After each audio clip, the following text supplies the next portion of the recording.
qui est annoncé, c'est 50 $ cumulatifs par session. Donc, c'est 50 $ cet automne, 100 l'hiver prochain, 150, et ensuite ça monte finalement de 50 $ par session, jusqu'à 500. C'est ce qui a été annoncé par le Parti libéral.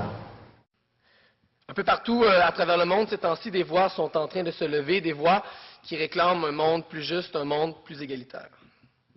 Et c'est pas surprenant, dans les dernières années, la vague néolibérale est devenue un tsunami. Partout à travers le monde, les gouvernements, encouragés par les grandes organisations économiques internationales, s'attaquent à tout ce qui peut ressembler de près ou de loin à un service public. Et c'est précisément cette élite-là qui, aujourd'hui, nous propose des solutions à des problèmes qu'elle a elle-même créés. Il faudrait, nous dit-on, pour assainir les finances publiques des États, rompre avec le peu de mesures sociales qu'il nous reste encore. Et les attaques qui planent actuellement sur le système d'éducation québécois doivent être inscrites dans ce contexte-là.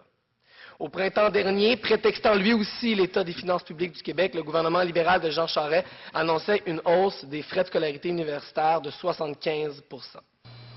Messieurs, je suis accompagné de Monique Jérôme-Forget, que vous avez déjà rencontré, je pense, un peu plus tôt aujourd'hui.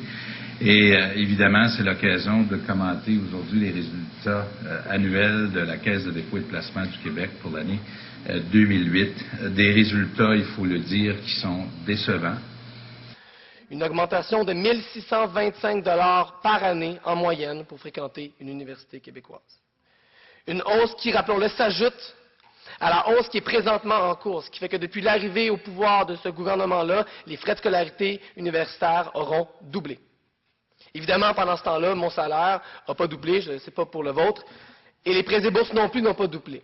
Résultat, les étudiants et les étudiantes s'endettent de plus en plus, travaillent de plus en plus.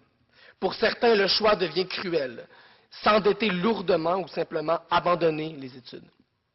Et pour d'autres, le choix ne se pose même pas. Nombreux, trop nombreux et nombreuses sont ceux et celles qui n'envisagent même pas d'entreprendre des études supérieures, tellement le spectre de l'endettement est imposant. Et pourtant, les politiques de bas frais de scolarité au Québec ont des résultats qui sont bien connus en termes d'accessibilité. C'est au Québec que le taux de fréquentation postsecondaire est le plus élevé au Canada. Près de 10 % au-dessus de la moyenne canadienne, selon l'Institut de recherche et d'information socio-économique.